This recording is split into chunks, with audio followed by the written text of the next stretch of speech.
Hello friends, কেমন আছো তোমরা সবাই? আশা করি ভালো আছো। Welcome back to my YouTube channel. My channel name Mimi mini blog. আজ আমার শরীরটা একদম ভালো নেই। আমার শরীরটার অবস্থা খুব খারাপ।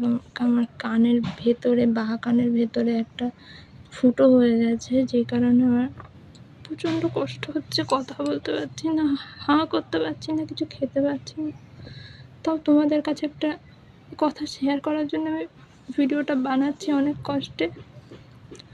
আশা করি তোমরা বুঝতে পারছো আমার মুখ দেখে, কারণ এগুলো ফুলে গেছে, কানে খোঁচা লেগে কান ফুটো হয়ে গেছে ছোট্ট একটা, যে কারণে আমাকে অনেক ওষুধ খেতে হচ্ছে। শরীরটাও খুব উইক। সকাল থেকে দুবার মাথা ঘুরে পড়ে গিয়েছি দুর্বলের জন্য। তার মধ্যে মনে শান্তি নেই, মানসিক শান্তির তো দরকার, সে শান্তি আমার নেই। এ কারণেই নেই। আমার শাশুড়ি সমানে আমার সাথে অশান্তি করে যাচ্ছে, আমাকে ঘরে থাকতে দিচ্ছে না। সে চায় আমি যেন বাড়ি থেকে চলে যাই। শুধু যেতে পারছি না একটা কারণে, সেটা হচ্ছে যার হাত ধরে এসেছি সে আমার অসম্ভব ভালোবাসে। আমি চলে গেলে সে মরে যাবে, শুধুমাত্র তার জন্য। কারণ আমরা দুজন তো ভালোবেসে বিয়ে করেছি। এই যে তোমাদের সাথে কথা বলছি, আমার কানে কিন্তু খুব যন্ত্রণা করছে, এই যে বাঁ কানে।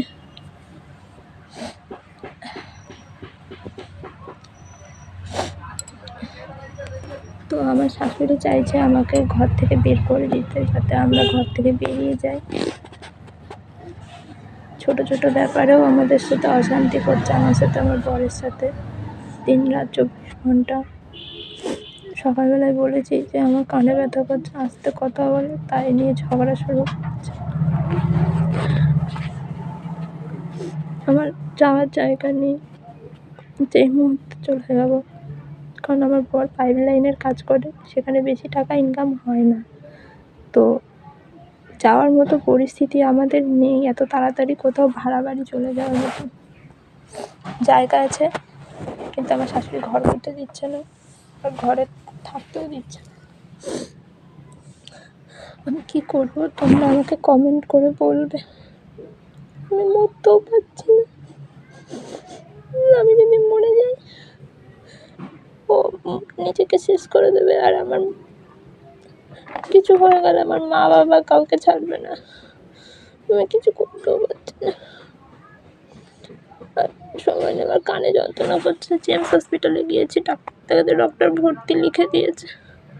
কানের কন্ডিশন আমার এতটাই ক্রিটিক্যাল, এতটাই খারাপ। এবার মানসিক শান্তি পাচ্ছি না। আমি নিজেকে মেরে ফেলার চেষ্টা করেছি, নিজে সুইসাইড করার চেষ্টা করেছি, এতটা ডিপ্রেশনে আমি চলে গিয়েছি। কিন্তু সেটাও আমি করতে পারছি না। আমি কি করব, কি করলে ভালো হয় কিছু বুঝতে পারছি না। তোমরা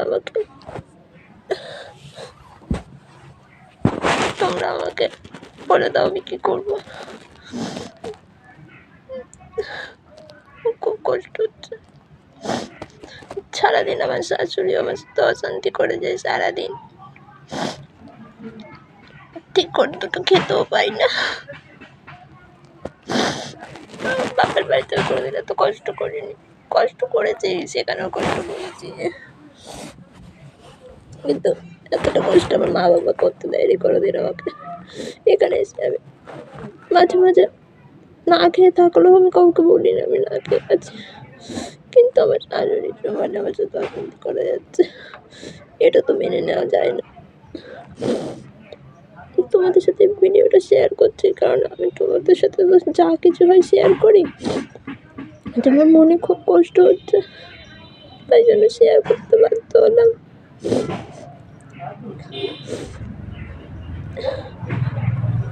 শাশুড়ি বিয়ের পরে এইটুকুই জানি, শাশুড়ি হয় মায়ের মতো, কিন্তু এখানে আমার শাশুড়ি আমাকে শত্রু মনে করে।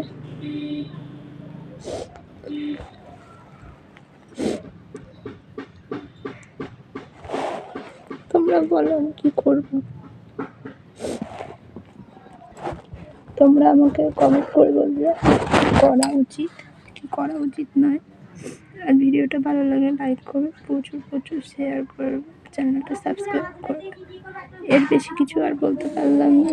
রাখছি বন্ধুরা, আমার শাশুড়ি এসছে, নাহলে এখনই ঝগড়া করবে আবার।